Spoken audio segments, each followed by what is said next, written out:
I'm context switching to building HTML systems. I just did it. That should be, so now I have to update this, so hold on. Building HTML systems. It seems so calming in this text, I think. Is it popping up when I do that? Yeah. Building HTML systems. And what are we doing today? I've totally forgotten. Let me check a quick look. Hold on. Today, I've totally forgotten. Transferring D3 components. Yeah. ReactJS and D3JS. We'll just leave it at that. ReactJS and D3JS. That's what we're doing. And it's supposed to start at 9, but I'm starting it early. So we are already essentially there. Okay, so I should put on here, I am live building HTML systems. This is what I'm doing right now. Now, let's add the Twitch link, make it super easy for people to get to it. Hi, Mark Brown. Thanks for joining. I know I was a little early this morning. I'm trying to get in the habit of essentially coming into the office, checking like my private emails, and then just hitting the button that turns on the stream. Because that's sort of my dream, is being able to just be set up like that so I can just get stuff done and just transition from one thing to another. So we are building HTML systems right now. Or we will be in just a moment, but let me go over quickly what we're going to do. And if the music is distracting, let me know, because my wife stole my Spotify today. I already did form Q&A. We may come back to that later. We're going to do building HTML systems for at least an hour, and then there may be a Numenta research meeting. Maybe a Numenta research meeting. I can't. Jeff is really not being cooperative about telling me when research meetings are, like even the morning of. He's like, I don't know if we'll have a research meeting if somebody's got something to talk about. Subutai is supposed to be at the research meeting, and apparently if Subutai is there, we're supposed to have a research meeting, and he's supposed to be, so. Hello, ArcSam. Music is good? Okay. I like this type of thing. There's this album called Na und Fern by Gas, G-A-S, and it's all this type of music. This actually might be Gas. It actually might be. Whoops. I'm playing data cassette. No, that's not Gas. It would be in here somewhere. It sounds a lot like Gas, though. It's one of these. Anyhow. So what we're doing here is we're going to go to Trello board. This is my Trello board, building HTML systems. So the best link for anyone that wants to follow along, I'll put into chat down here. Hello, RHRH1363. Good to have you along our little journey today. We're gonna be doing some ReactJS and some D3. Those sirens are actually the music. That's actually the music's not me. I think. Yeah. Okay, just checking. All right. So I'm just going to set some things up here. All the links that you should need are going to be here. And let me put this in. What do I call this? Let me see what my commands are. I had a command that like described what I'm about to do. BHTMS. And it's already wrong because it's Friday or whatever. It's already wrong because it's Friday. Okay. Oh, you're HSGO. I don't know how to say either one of your usernames, but thanks for joining. I appreciate it. We're going to be working on this, building HTML systems. Here's the most recent version of it that we have up on Heroku. It takes a while to start up because it doesn't run all the time.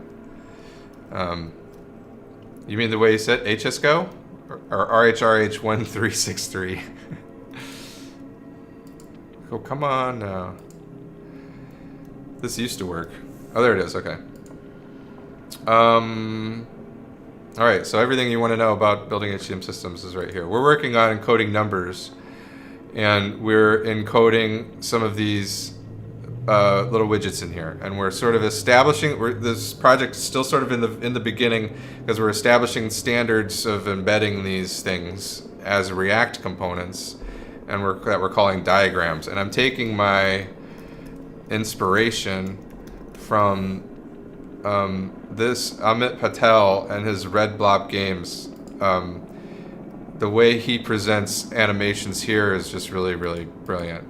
So I'm trying to, like, do you see how everything changes when you do this? Like, there's changes in the text, there's changes on the screen. That was what I was trying to do. And once I saw this, I was like, oh, this is perfect. Because this is exactly the type of thing, the type of document I want to make building HTML systems. So this is the pie in the sky goal, is to make diagrams that are as excellent as this in quality. And it's going to be hard, but we're going to work on it. Because right now we are certainly not there. You know, but we're going to put together the scaffolding. We're going to set up the site, and then what I want to do is start working through. Because right now all we have is encoders. I want to get through the basics of these encoders, and put some basic text along with it, descriptive text, and then move on and go to spatial pooling and get right into spatial pooling, because I've got tons of ideas about spatial pooling. What's interactive document? What is an interactive document? I don't know what TensorBoard is. Is it interactive document? But this would definitely be an interactive documentation. Visualizing, so it's some type of is this something that you hook up to your TensorFlow setup?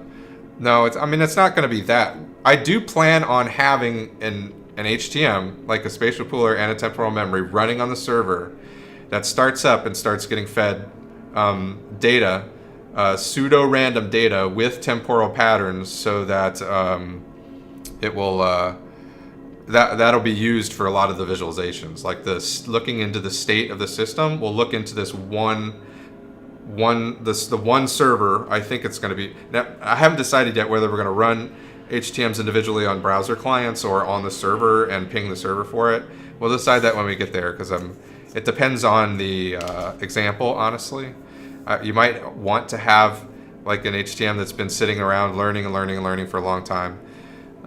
I plan on making it mobile friendly, trying to make it mobile friendly, but first I just want to get it done.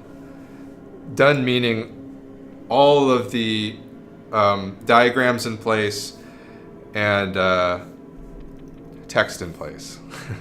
And then we'll work on styling. And the thing is, I'd like to try and work on the things that I know I should be like spearheading. Like I want to do the algorithm translation. Like I want to write the spatial pooler, and I want to do that on Twitch, so we can sort of do that together, right? Work through the different coders we haven't gotten through yet, work through the spatial pooler, and then eventually work through the temporal memory algorithm on top of the spatial pooler setup.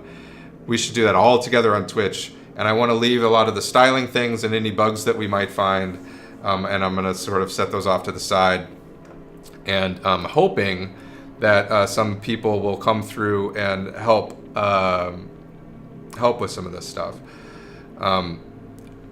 later. I mean, you can certainly help now. I've had two different contributors. Will and Vratislav have helped quite a bit with some of these projects, so I am totally open to contributions now, but I was hoping once I sort of carve a path towards a spatial pooler, I'll leave some issues in my wake, sort of as so people can come and apply better styling, because I am not a good front-end engineer. I'm just going to tell you right up front. I am not the best front-end engineer. I never started as a front-end engineer. I accidentally became a front-end engineer at some point in my career, and it was never the plan. It was never my plan. So my front-end engineering skills are a little weak, but I'll do what I can push us in the right direction.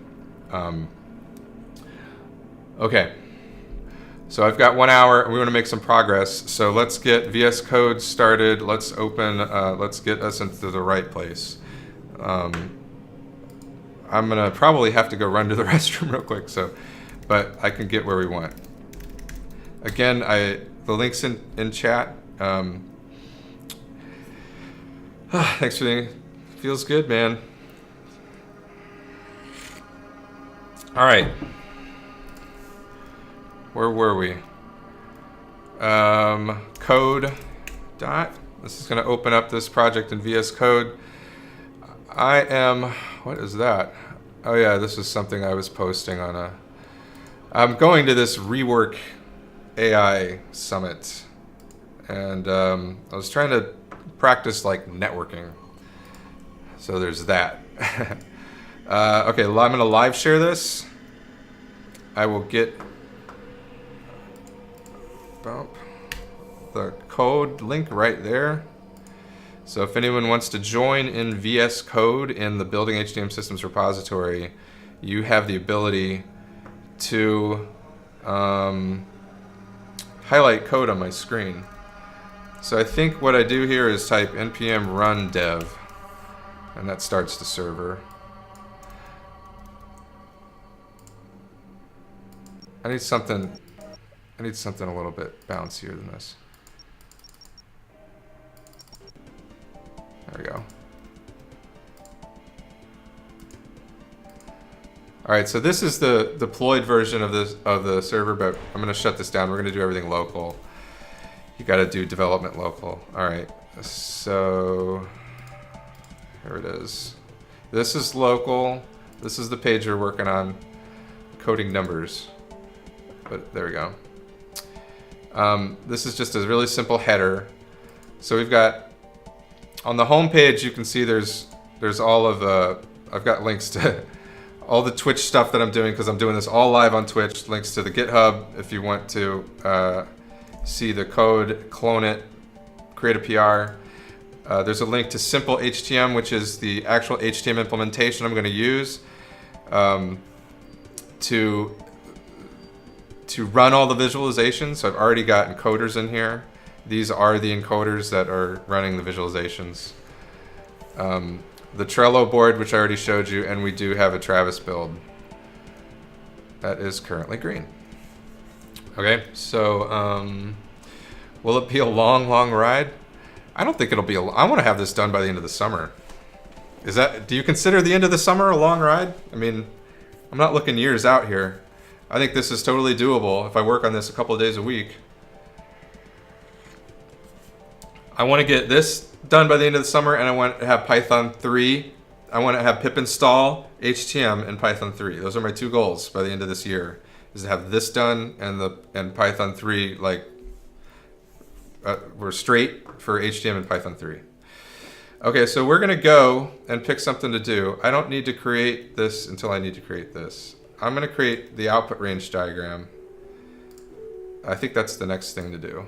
The output range diagram, I'm going to turn the forum off for now. I'll turn this off too. The output range diagram, you can see this on, so this is the current Building HTML Systems site that is, that we're changing. We're like we're transforming this into a React-based web server where this is just embedded JavaScript in a WordPress, content management system. So where is the output? Is this the output one? Output parameters, here it is. Okay, so this is our goal now. So we've made these diagrams which simply have like these two interactions. One where you hover over the number line and the encoding changes, and the other where you hover over the encoding bar and the range markers change, and that specifies the value, the range value where that's represented by that bucket in the encoding. So you think it is a long ride? Well, hopefully you'll hang on. Isn't Docs should have more dark gray mode background because it's easier? I am not styling anything. I'm not styling anything. So, do I any plans for GPU implementation? What, for HTML? There already are some GPU implementations of HTML, I think. So join HTML forum if you want to ask about that. I would search there, forum. Actually, I think this button does it. Nope, that's broken. There's the forum. I suggest you go there and ask about GPU implementations. Numenta is not working on GPU, any type of hardware specific or software specific implementations of HTM. Numenta is working on theory. I am the community manager, so I want to make sure that we have a healthy community that's interested in the technology, the theory that we're creating, and the things that we're saying can be built with it. So that's why I'm doing docs like this, because I want people to build HTM systems. I think you can build. I think there's a lot of potential creating systems like this and learning for learning systems, especially as we uncover more about how the brain works and how this is sort of an essential component of how the neocortex stores memory. So anyway, that's the pie in the sky goal there. So we're going to do this output parameters thing. No, we don't help startups that use HTM. We give licenses though. If you want to create an HTM, okay, soapbox real quick. If you want to create an HTM startup, you can do it in two ways. You can make all your code AGPL, and you don't have to pay anything. And whatever you create with that code, however you monetize that, that's up to you, as long as you use the terms of the AGPL, which means you make all your code AGPL. So that's the open source route to do it. You can certainly create a business using AGPL and make money off of that if you can figure out how to do it. And the other way is if you want to keep your code proprietary, you would contact Numenta for a commercial license option. If you want to build an HTML application that's proprietary, those are your options. But all this code that I'm writing here and building HTM systems, I think is AGPL. Can't remember. This is, and I think this is MIT actually. No, I did make it AGPL, but I might change it to MIT because I don't think there is any intellectual property in this. It's just the intellectual property would be in simple HTM, and that's definitely AGPL. So I made this AGPL just for safety's sake, but I might change it back once I ensure that there's nothing like that. So no, we don't have any incubators. We used to do hackathons, but we're totally focused on research right now. So I am trying to expose research. That's why I do these live research meetings to show to the community. So we have like over 1,000 people on our forums, and we've had this pretty active community since we went open source in 2013. So there's a lot of people that want to know what exactly we're working on and have asked for like access to these research meetings. So we finally just started live streaming them. Should be one coming up in an hour and a half, hour 15 minutes, something like that. Okay, let's get something done before that happens though. So I'm going to ignore you guys' chat for a while because I want to try and get some stuff done. And I think I actually have yep, there we go. So I'm gonna ignore a little bit of chat. So we need to add to this.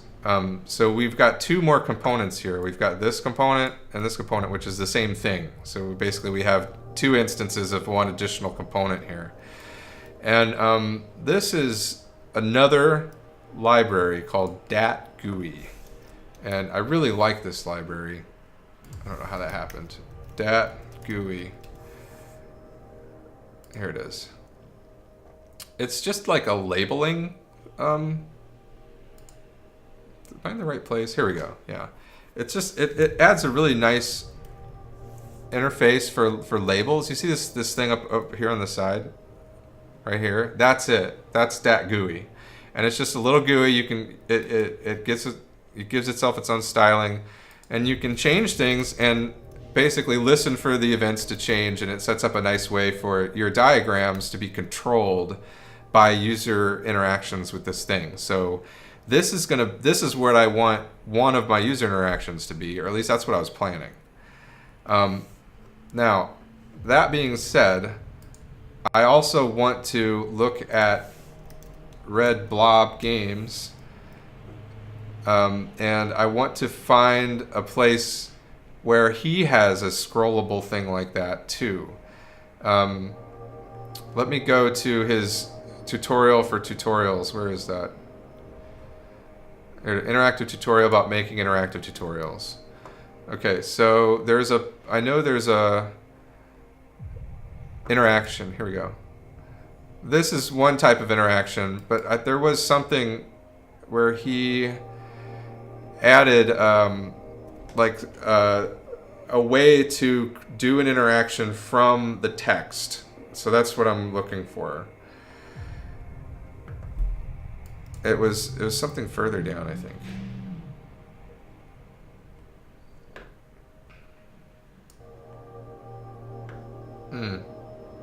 I've seen this. Oh, here it is. See this? That's it. This bit.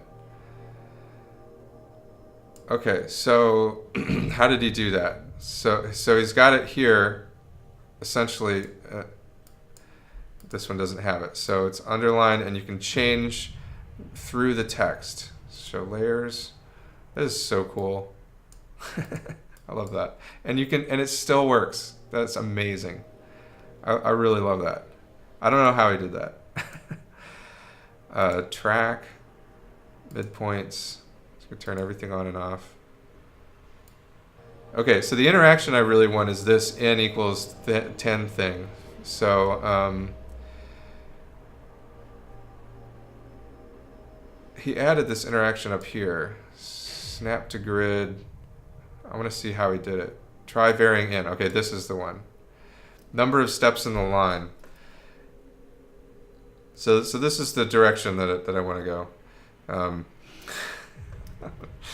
I'm not reading any chat.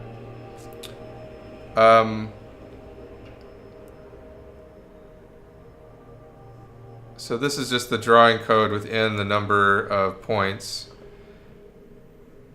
Scrubbable number implementation. That's what he's calling it. I wanted floating point values here, but I want it rounded to an integer. So he'd already done his scrubbable number. Yeah, he had. He'd already done this. Okay, so I'm even going further up here. Maybe I should just search for scrubbable. Oh, come on. I just saw scrub. What? Something's wrong with my find.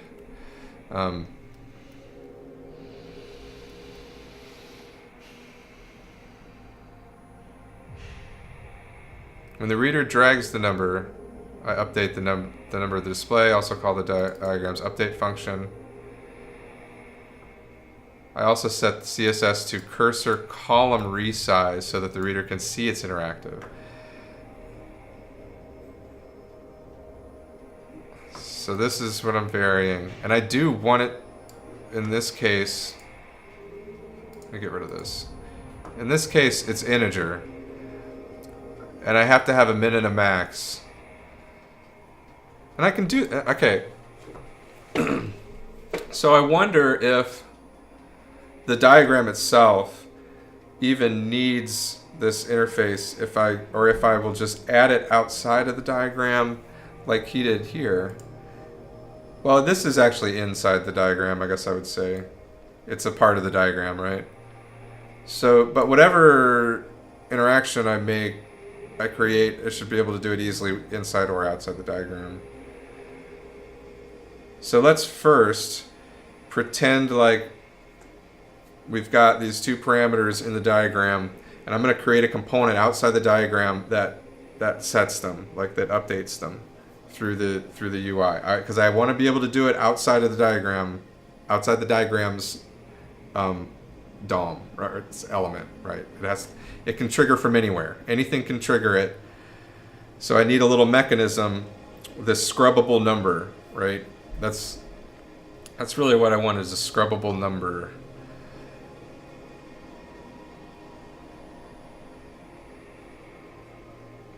So I think I can do that at 8. So if we go to 8, you can look at the source code. Here it is. And I have this. I mean, we can look at exactly how he does this. What did I call it? Making of line drawing. Okay.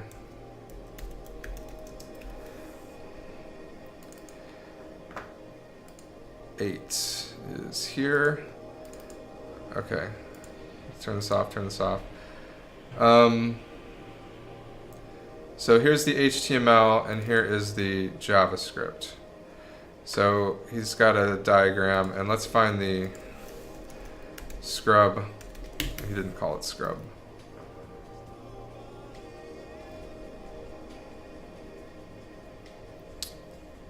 View box. There's the SVG. Trying to get back to it now.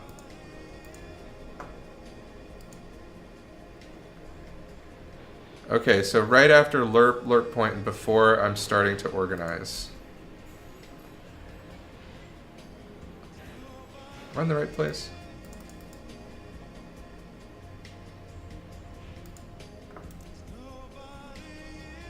I'm starting to organize. Organize. It's not even, I must be in the wrong place. This said it was 8.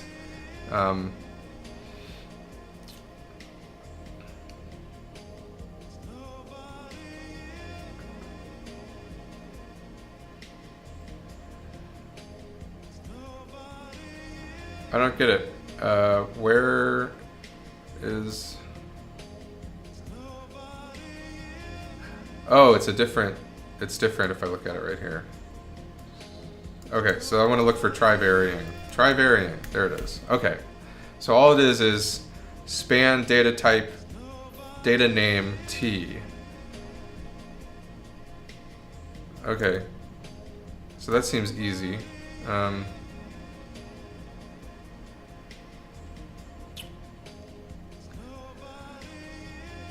So I could try, we're looking at pages, coding numbers. So here's the diagram stub. No, this isn't cyclic, where are we? I missed one.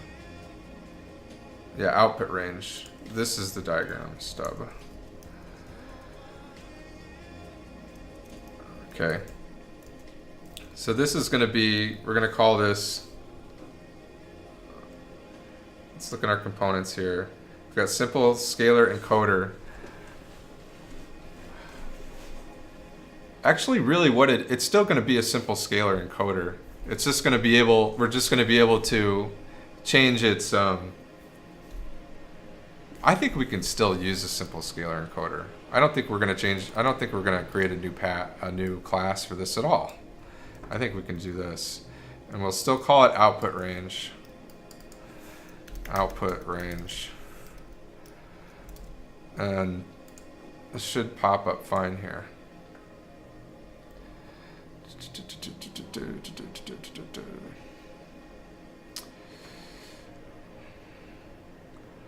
So,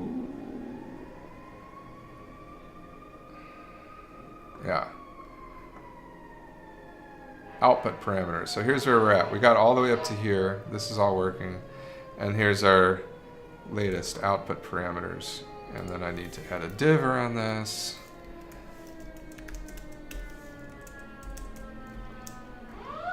Oof, what did I do? Now that is my... Yeah, that's a real siren. Div around this, and is this right? Option up? Yeah. I'm still learning VS Code, Visual Studio Code at the moment, so bear with me here. Okay. So what we want is, as you change the number of bits in the entire encoding. So what I could do is just put it right there in like change number of bits. Then I'll just put it right there, just like he did it. Whoops. This data span name. So we're gonna do the same thing. I want to try and do it just like that. Change the number of entire bits in the encoding. And instead of this, we'll put data span n. And here we'll put data span w. And it'll look like this, and there's nothing in them yet because we haven't hooked anything up. But that's, and then let's look again at what he's got here, because there's CSS for this too, right? Like the data span looks a certain way. He might not include the CSS though. Like this little, the dotted line, you know, the dotted underline, where's that coming from? Page style. Yeah, where did this come from?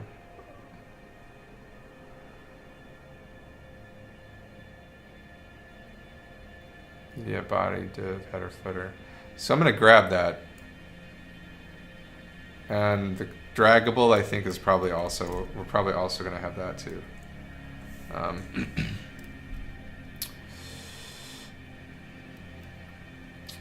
Let's see. So if I want to add some style, and this is going to be, it's sort of specific to the simple scalar encoder, but it's going to be a style. I'm going to apply it. I'm going to add this style just in an easy way for now. I'm just going to put it right in here.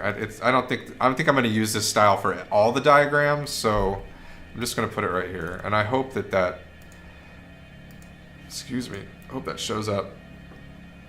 It won't, I think, because I've got nothing in them yet. But if I put something in them,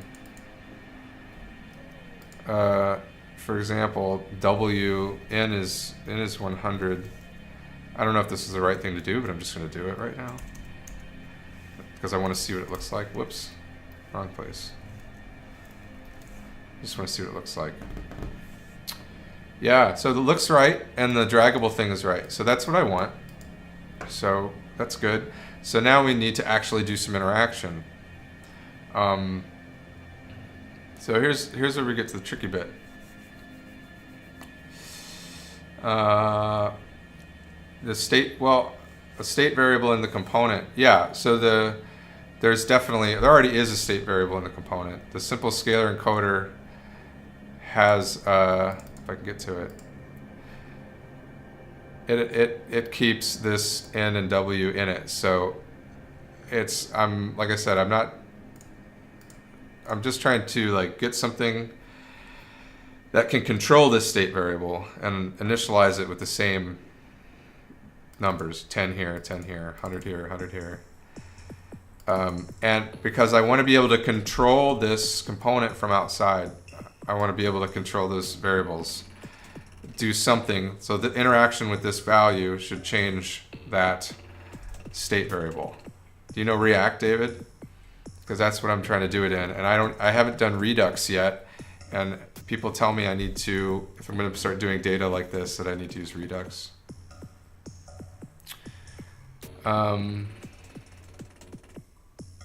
Yeah, maybe. Figure and fig caption, you're saying. Let's look at, I'm probably sure that, well, it's all inside an SVG. So if I did that, I would put it here. Figure, right?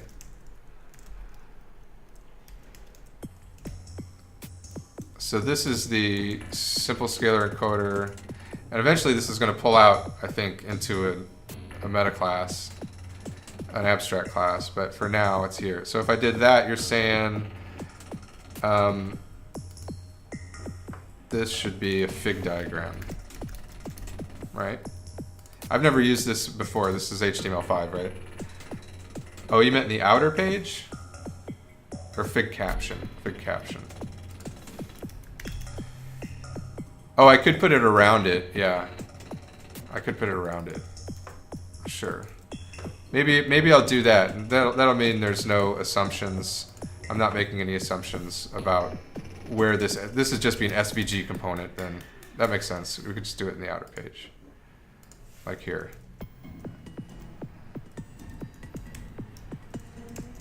Yeah, I'm definitely open to suggestions for, especially for you guys who actually know what you're doing. Like I said, I'm not very good. Okay, cool. And then we'll add styling to that. Let's do this to all of them. I like that. Let's do this to all of them. Just to be consistent. Definitely want to be consistent.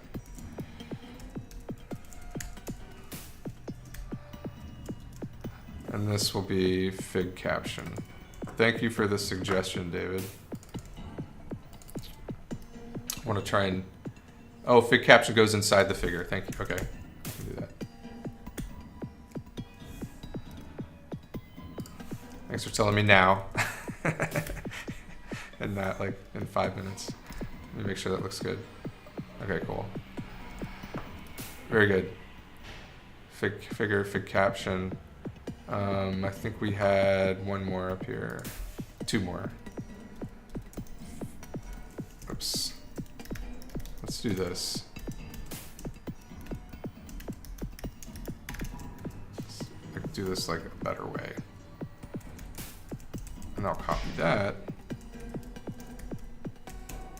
Oh. Okay, that's what I want.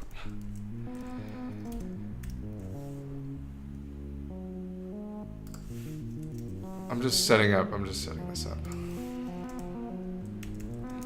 This we'll put here.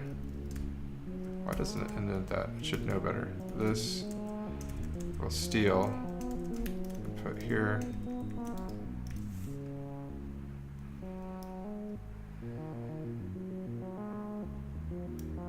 Oh, you want, so the ID needs to be on figure?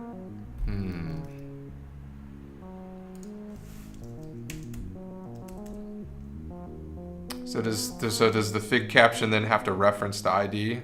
Or no, if it's inside the figure element, it shouldn't have to need an ID, right? I mean, it should figure it out itself. If you put fig caption inside figure, I would assume you wouldn't need an ID. I mean, there's no logical reason for it anyway. From other places, yeah, okay. For now, I'll leave it like this, because I've got, this is putting an ID on the SVG, I think. Yeah, and I depend on that. Of course, I could always do something like, you know, SVG or whatever. But I'm not going to do that right now. But I like adding the figure around it.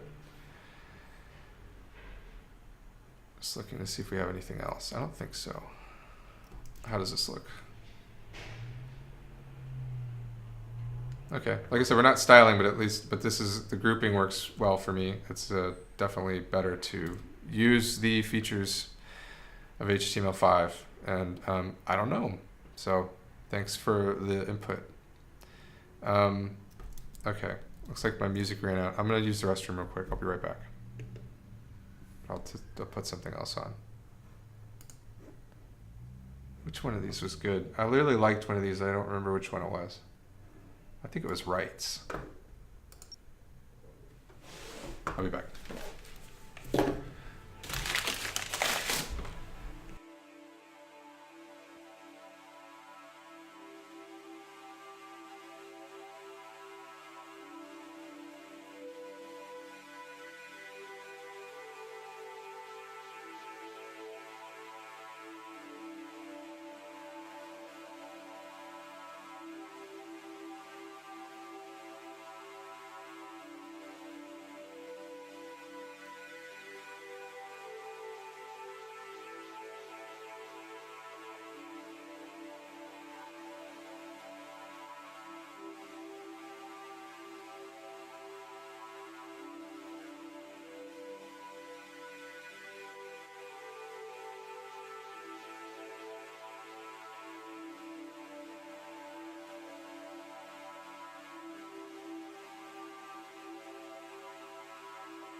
Okay.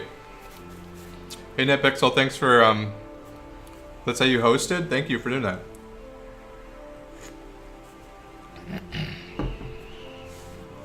I am in the middle of reformatting some things, some of these diagrams. So what we really want to do, oh, look at that. Did you see that? That's not good. We broke something.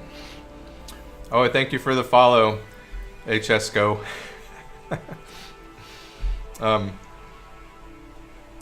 You want your viewers to see something smart. Yeah. Don't cut yourself short. So I just added a figure, and I screwed up my mouse interaction. Just simply by putting these inside of a figure. So there's some CSS issue going on here. I'm gonna have to figure out, and it's this padding, I think. Or no, it's these margins. So if I turn these off, I bet it will. I think I just need to like zero these out. So if I put 0, why can't I want to change that. Why don't let me change it? Usually it lets you change it. Okay, anyway, I'm just gonna fix it instead of messing around with it. So in layout, where I was doing this, I want figure. I thought I already had one. Okay, then we're just gonna zero this out.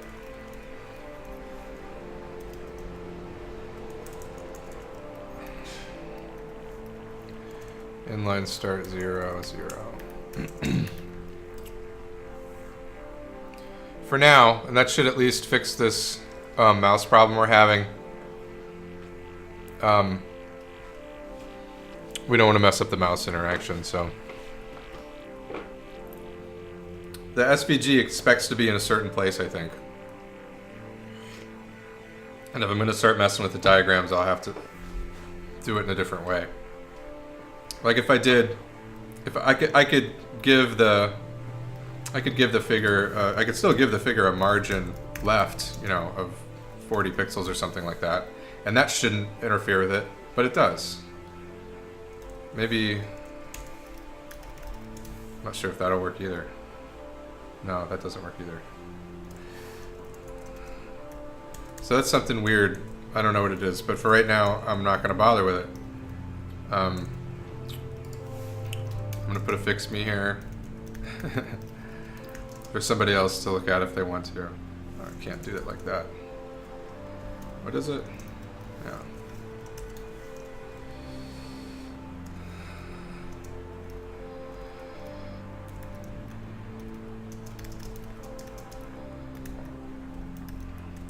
Or else diagram mouse interaction breaks. Just leave it at that. I could create a Trello issue for this. Maybe I will someday. Hello, everybody. Thanks for joining. If you're coming from NetPixel, let me show you what I'm working on real quick. BHTMS, building HTM systems. And right off the bat, I'm lying to you. Not every Thursday. I don't really know what my schedule is. Okay, so I'm doing it on Friday right now. But this is the website I'm trying to build. Essentially, it is an introduction to HTML systems and how to create them, starting from encoders, going to input space of the spatial pooler. This is probably, we're not even close to these visualizations yet, but we're going to translate all of these visualizations that are visualizing different HTML things. We're translating it from just D3 diagrams that I created into like ReactJS, a ReactJS server. So that's what we're doing. And so far we are like here. So this is the new site. And we've got home encoders, number encoders, and we haven't even gotten to the spatial pooling yet. So I'm still just trying to translate encoders right now. from one space to the other, and trying to create sort of a standardized way to create these D3JS interactive diagrams in a React way. And I haven't quite figured it out yet. I'm getting right now to the data interaction. So I've got a component here, output parameters, this component. And I want to be able to change these two values, the 100 and this 10. And that represents how many bits are in the output encoding, and that's the 100. And how many bits are on in the output encoding, that's the 10. And I want to be able to drag it like you do here in red blob games like this. And so that's what I'm working on. I'm working on interaction, and I want it to be a React component.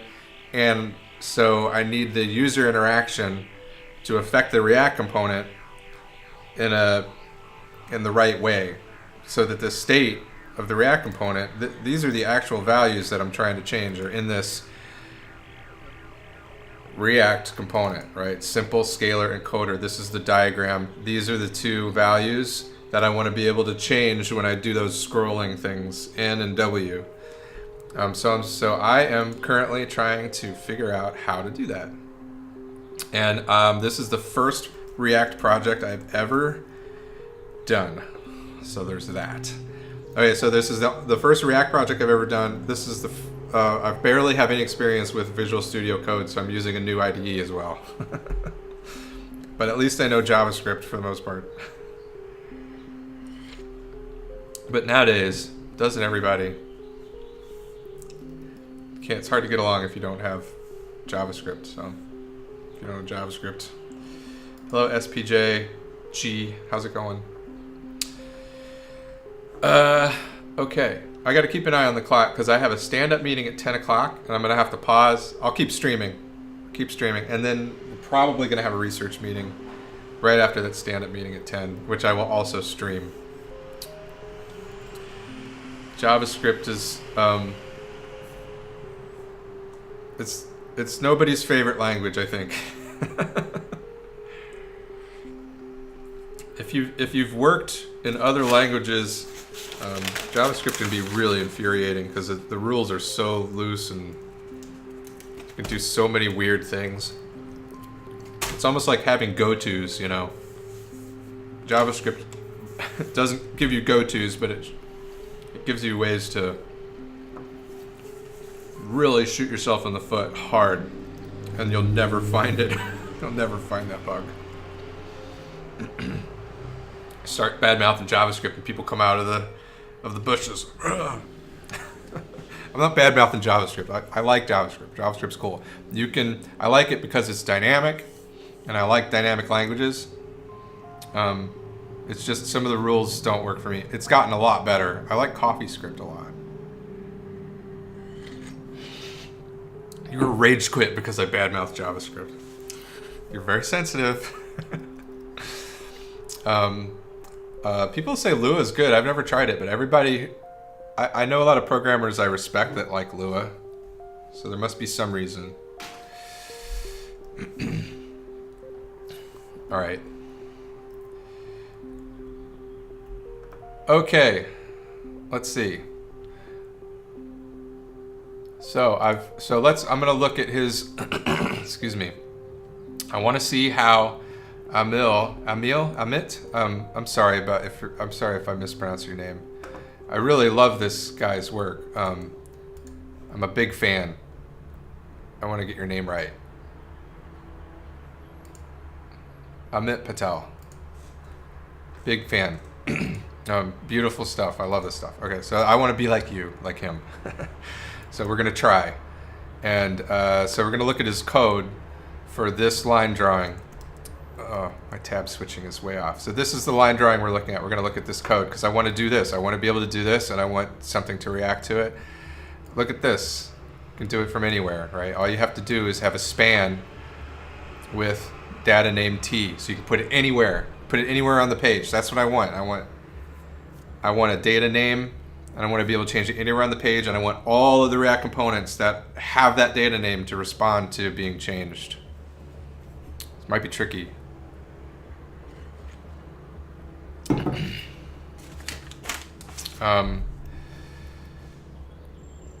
Even put this right inside of the pre and it still works.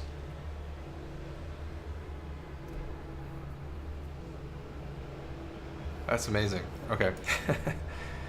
I wouldn't have expected that to work, but it does. Okay, so data name. Here's where he's selecting. Make scrubbable number. Boom. That's exact. I was hoping there was a function that said make scrubbable number. Okay. And it actually updates the number. Let's just try and swipe this, you know. Let's try and swipe this. Let me go make sure. Let me make sure. Yeah, it's public domain. Okay. I'm just making sure before I swipe something that it's public. I mean, I don't think you'd put it out there if it weren't. So inside simple scalar encoder, I keep doing that. All right, I'm gonna start with the stupid thing. I'm gonna start stupid, and then we'll fix it up. Okay, this is how I program. Okay, I'm gonna start doing something stupid, and then we'll try and make the stupid thing work, and then we'll clean it, and clean it. So I just want to get something working first of all. So like calling this make scrubbable number. What are we doing when we do this? We're assuming that our diagram, which is this, which is so our diagram is needs to be passed in. Whoops. Diagram. So we're not making that assumption anymore. Passing in the name. We're selecting everything in the diagram. So I guess this is really just your parent. It's not. I don't know what root is. Let's call this a parent, and because I'm not sure what the diagram. It's basically we're making a selection. I don't even think we need a parent. Let's just do the whole.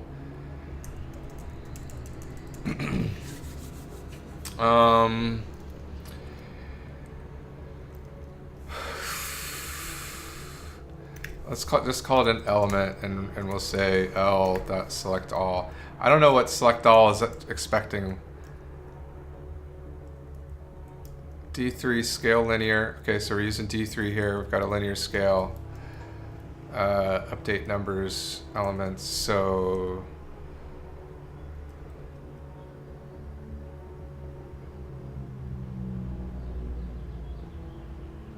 this is doing it by name.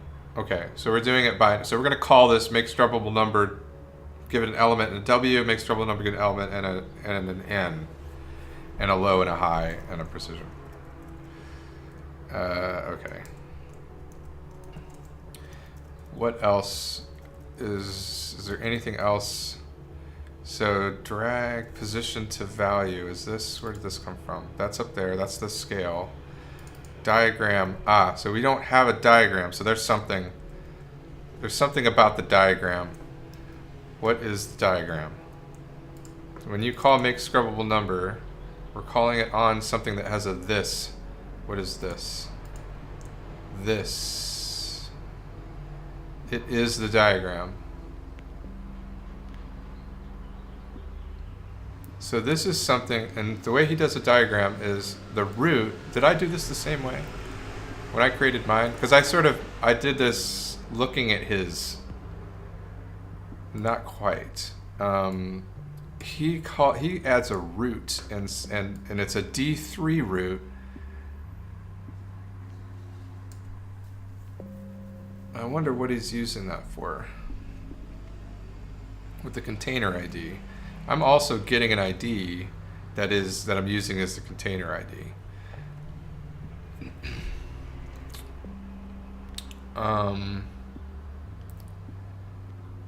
Whoa, this is not the code I want. Okay, yeah. So he's expecting there to be the diagram to have a root. So that's interesting that you can pass any diagram into this function. So this function that I'm creating here, if I create it in a way that the diagram can be passed in and that the diagram has a root, and it's a D3 component in the same way here. Maybe I definitely want to do this. I'm thinking like I do want to do this, but I can't do this in the constructor. I'll have to do it down here in the component did mount, because that's where I have access to.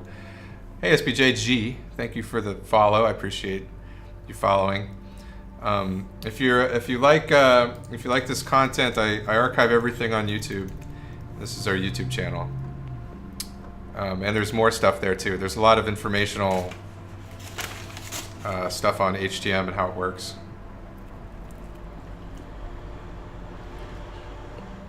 Oh, here it is. This is it. I already have this. It's called parent though. Yeah, that's exactly. Except I did it like the old style way. I'm gonna fix that.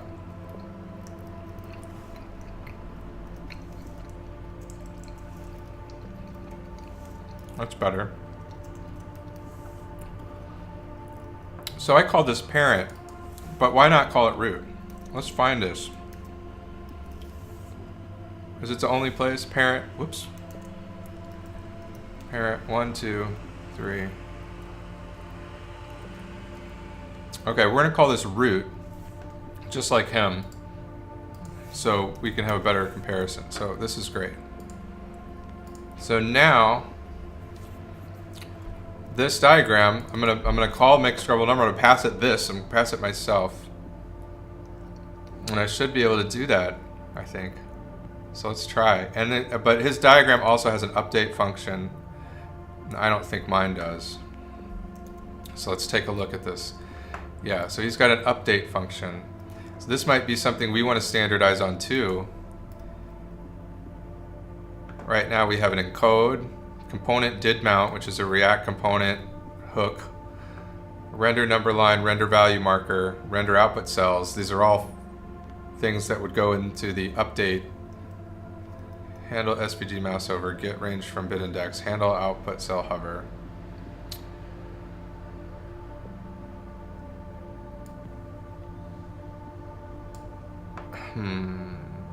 Render. No, render is different than render is different. The update track, update interpolated, update track.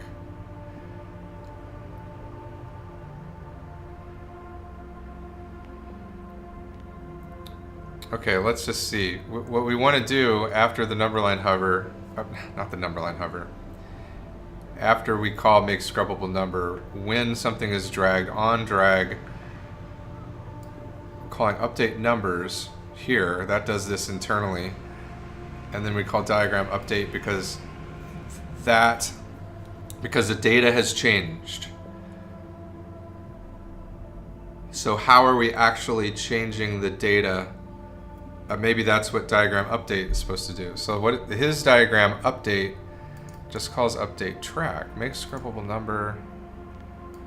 I'm just trying to figure out, the data is attached to the text or the elements in this data name, right? I don't see where the data is on drag. Position to invert diagram name. Diagram, oh, here it is. This is the update. This is the update. So it's updating the property directly right here. Okay, that's the, and we're doing this, we're not using Redux or anything. I'm gonna see if this works, and then we'll try and figure out if we want or need to use Redux. So when this calls diagram update, we need to assume that function means that the state has changed. So let's call this state changed in ours. And we'll create a function here called state changed. I'll just put it right here.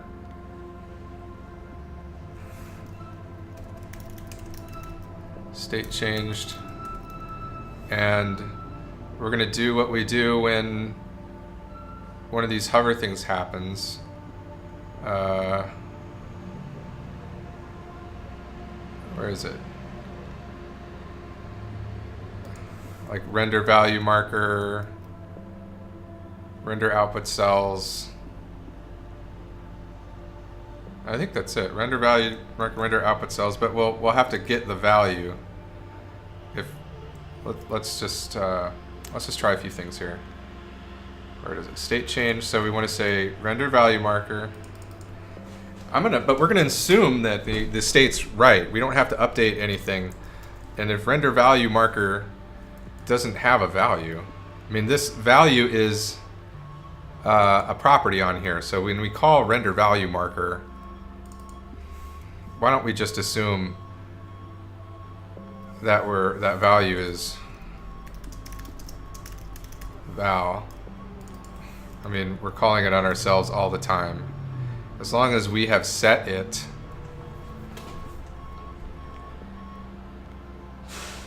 let value.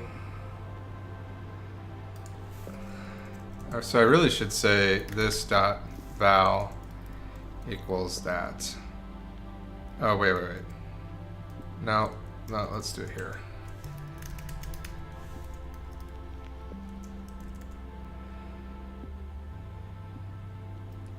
Okay. So let's just do it right here. So now we're setting the property here. We can still use the other one, this dot min, this dot max. So we don't need to set that. We don't need to send it there. We do need to set the encoding, which we might as well do. I mean, it's more logical to do it right here. Oh. No, we have to check it first. We don't want to, we're not going to change the encoding if the value is out of bounds. Okay, so we'll just do this. But let's move this up one, just so.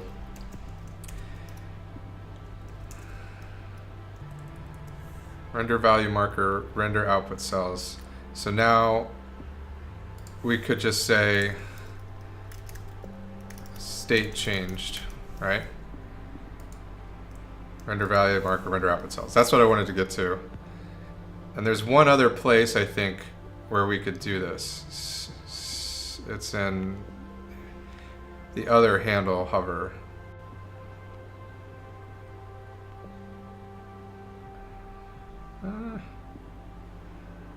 Maybe not. It's called anywhere else.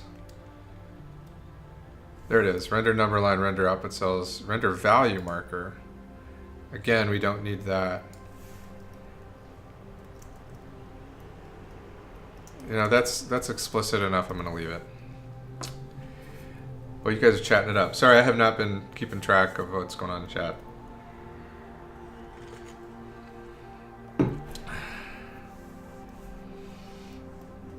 All right, so now, I mean, I haven't even called this function yet. So we need to call make scrubbable number. And we need to do it in the component update, the component did mount. After we've rendered all these things, we need to make several scrubbable numbers. This make scrubbable number, and actually we'll do it here because this is sort of the rendering. Whoops. All right, so diagram is going to be this, and this is not this dot, it's just make scrubbable number. I'll probably make it this dot at some point, but this is going to be n 0 props.n, and the min and the max is something we haven't decided how we're getting in yet, so I'm just going to put 0 and 100 here, or 1,000, I don't know. Precision, oh yeah, precision, hold on.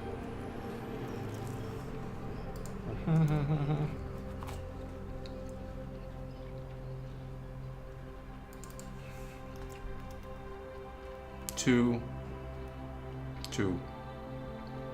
I'll test if, oh, that's for a decimal. I'm gonna put, that's probably how many decimal places.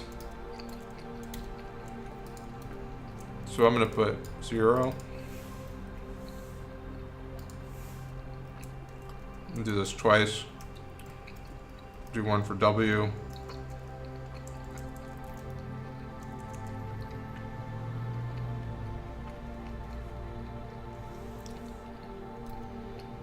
Okay, let's see what broke. I'm sure something broke.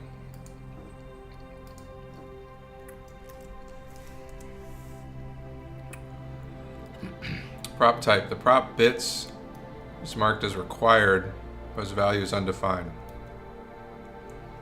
Okay, so the way that I'm creating this... Oh. This is in the prop types here. Bits is required, but I didn't... Bits equals... did I put that in any of them? Oh, I changed the name to N and W. Okay. I changed this a long time ago. Why didn't this ever... So I changed these to WN diagram width. So this should be N. This should be W. No, let's do W first. WN. And this is diagram width. Numbers. These are all just numbers.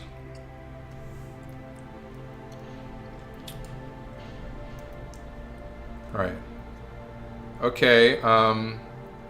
Let's see what happens when we try and drag these numbers. Okay, so the drag didn't work. I'm not sure if the function that we wrote is even being called. So let's throw a debugger in here. Right here. It is being called with a diagram. Let's see what's going on here. The elements it found are empty, nothing. That's because we're sending it the SVG, and that's not what we want to send it. So the root element, so it needs a right here. It's dependent. It needs the diagram, but it also needs. Okay, so what I'm going to do is I'm going to take the I'm going to make an L here, and I'm going to send that, and that's what we're going to use. That's what we're going to use to get our elements, the L, and this is going to be find, I think, because I think I'm going to assume this is like a jQuery component or some type of, you know, component that has like the sizzle engine on it. Maybe David Duck, are you still there? Because you might point out something stupid I'm doing here. What I really want to do is just find all of the data name components that match this filter. I'm going to pass an element in here to do that. And I could, if it's a jQuery element, I could just say .find. So I'm going to do that initially. Where we are doing this. So, okay. So I can't do this from here. I'm just now realizing I have to call this from the outside. In order to do this, this whole make scrubbable thing needs to have access to DOM outside of itself, or at least maybe you send it. Maybe not. Maybe not. Maybe not. Let's move this function like where it should be and make it a class, part of the class. Okay, so then we don't need that. Then we don't need the diagram because we can just say this.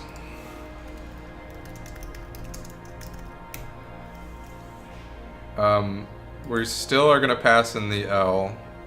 Oh, let me change the call. So this will be this. dot this dot. But now we need to tell it what element we want to search for the scrubbable numbers. And I'm really tempted to just put the body here. I know that's probably not the right thing to do, but let's try. I'm gonna do it anyway, because I want to see if it works. So if I just sent in the body, it's gonna look for, because this is after the component, the DOM's available, it should be, the component's mounted. It should search the whole body for any data components that match that and attach to it. So I'd like to see if it does that. We have an error. Fetch API cannot load. What? That doesn't make sense. What? Something's wrong. Hold on.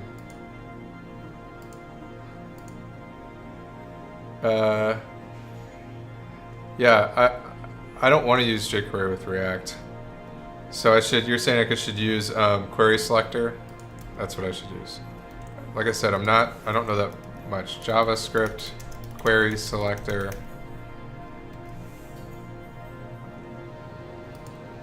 Just document query selector. Document query selector.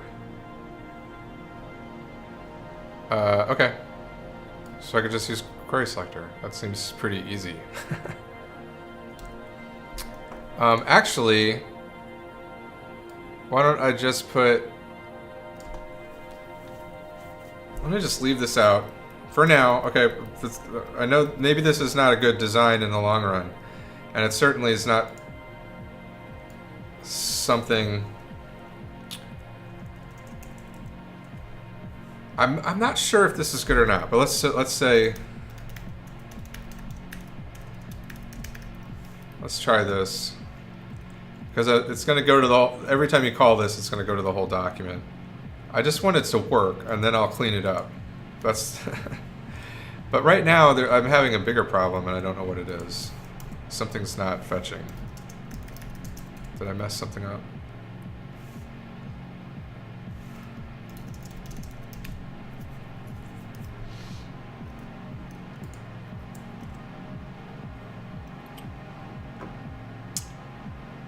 I broke something, and I don't know what exactly. The fetch API cannot load some Webpack thing. That doesn't make any sense. Oh man, stand-ups in 10 minutes. Okay. Oh, it's the name. Something to do with that name that I'm using. So this isn't doing what I think it's doing.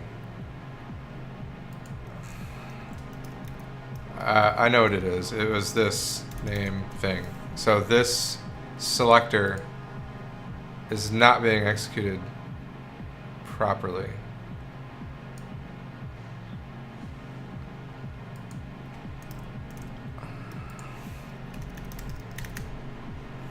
I need to snooze. Okay. Hook into that.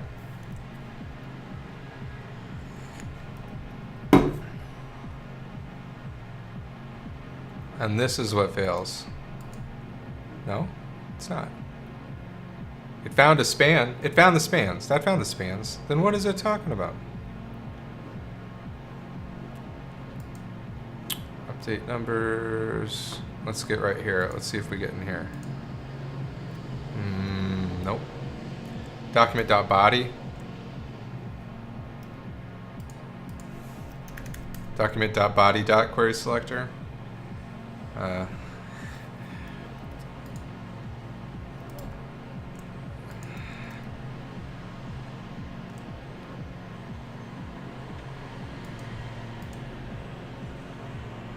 It didn't, either one worked. The document worked and the body worked. But I don't know what, maybe it's this element's call. Yeah, so it's this. This is, okay. This is a D3 thing. This is a D3 thing. D3, so when Emil wrote this, he wrote this expecting this to be a D3 selection. I need to select it with D3. Like I need this root to be D3. And I did this here, this .root. So that's the problem. I need a D3 selector. So I just need to D3 select. This is what I need to do.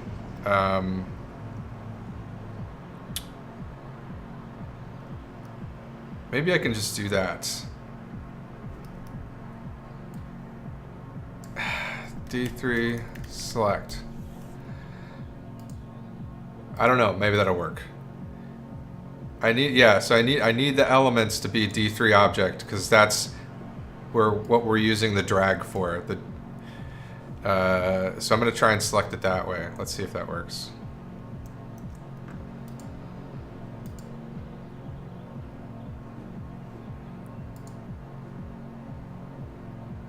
All right. Oh, good. So I've got a span of nothing.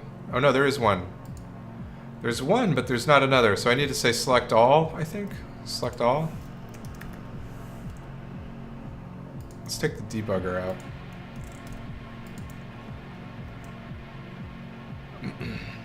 Aha! Yeah, it worked! Check it out. Sort of. Sort of.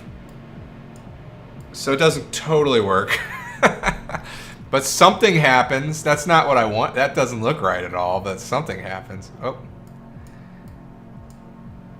Oh my gosh, like so many things I didn't want to happen are happening. How did that get bigger? How did that, and that gets, that's really strange. So the smaller the encoding goes, the bigger that circle becomes. Okay, so I still got some stuff to do. I'm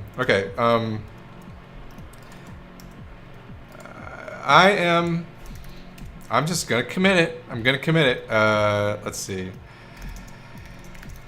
Add components, pages, commit.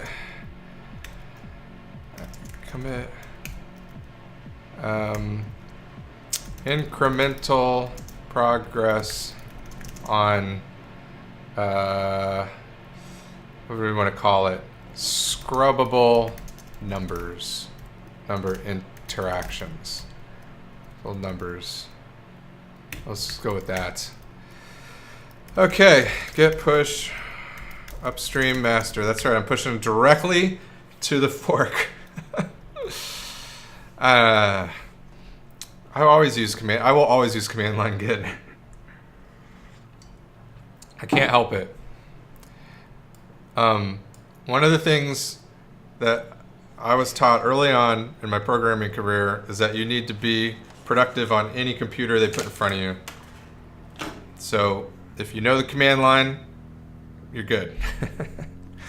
That's basically the only way you can guarantee. Okay, you guys, I am getting ready now at this point for a research meeting, which I think is going to happen.